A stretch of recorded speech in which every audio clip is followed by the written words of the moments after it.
Okay, pag-usapan natin psychodynamic perspective, theoretical.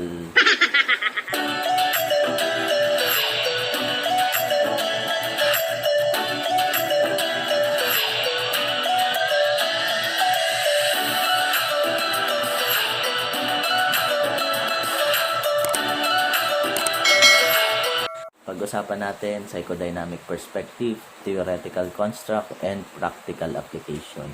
Siyempre, hindi natin pwedeng pag-usapan ang psychology or theories of personality without mentioning Sigmund Freud. Kilala natin itong tao na to. He is the most influential and the most controversial mind during his era. And even until now, siya yung pinakakilala. It is because of his unique way or approach in studying the mind and body connection. So, para mas maintindihan natin yung theory ni Freud, kailangan natin maunawaan yung id, ego, and superego. So, syempre, itong tatlo na to is driven by the unconscious energy, which silently influence our decisions and behavior. So, the id is considered as the bad boy of our personality, impulsive part of the psyche that seek pleasure and avoid pain. In other words, si id seek instant gratification. For example, food and sex. Para mas maintindihan natin itong concept niya na to, panoodin natin yung video.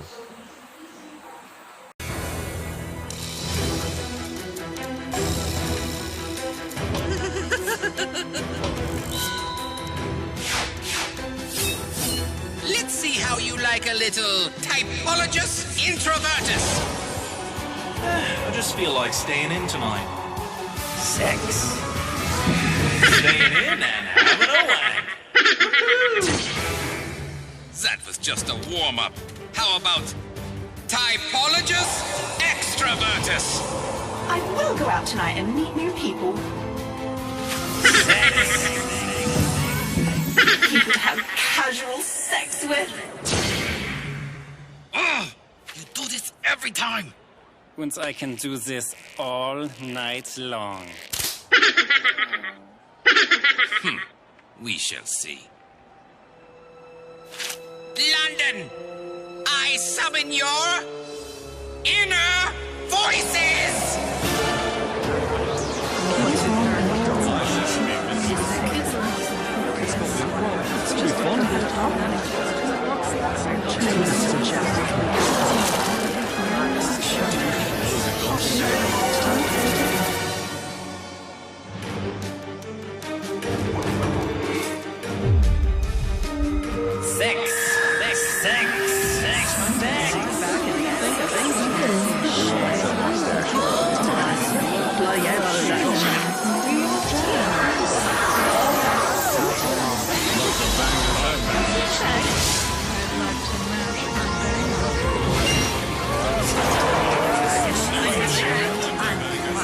Damn you people! Is banging your co-workers and sexy cousins all you ever think of? Young. You still have so much to learn. Only reason anyone gets up in the morning, goes to work, has a hobby, plays cricket, runs for office, gives back rubs, or even engages in polite conversation is to get some sex.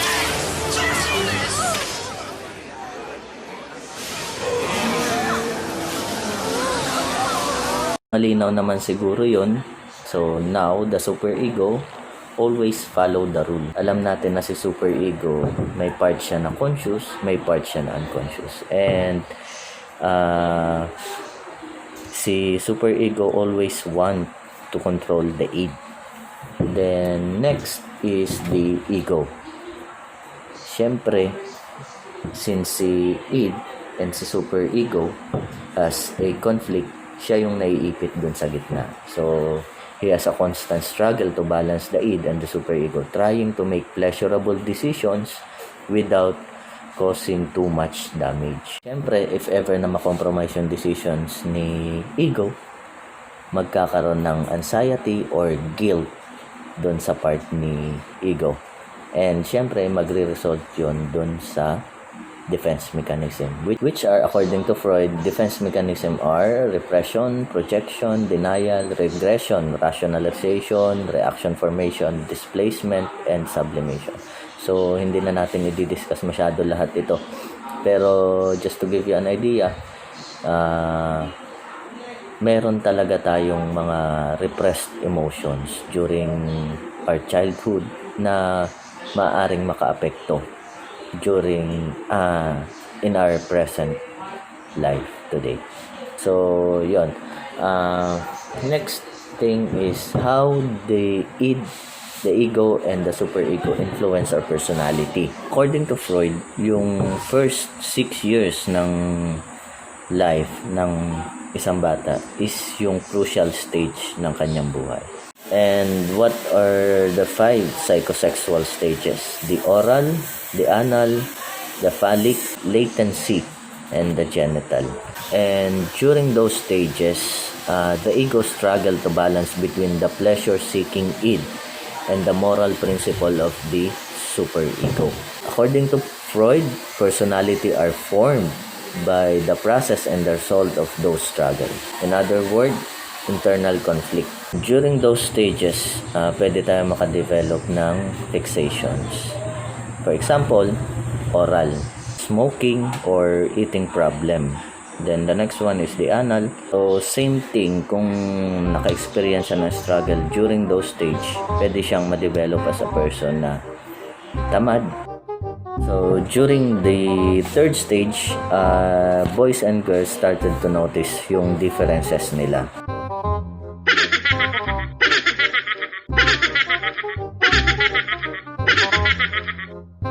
Boys, they can develop the Oedipus complex, and for girls, they can develop the penis envy. The Oedipus complex is the idea that unconsciously, young boys are or feel possessive of their mother. Kaya papansinin nyo, dun sa mga batang lalaki, they seems to be possessive with their mother. And doon naman sa mga babae, nagkakaroon sila ng struggle. Bakit ganun? Bakit parang napaglamangan ako? Bakit meron siya nun? Bakit ako wala? They notice that they are lacking something. So, they might develop the fixation over it. And somehow, they explicitly focus on sexual gratification or see or view women as lesser sex. Although wala namang ginamit si Freud na theoretical concept or research during that time. So, ang ginamit niya lang is yung experience and yung counseling experience niya with other people, with other adults. However, his theory became the most influential theory of all time.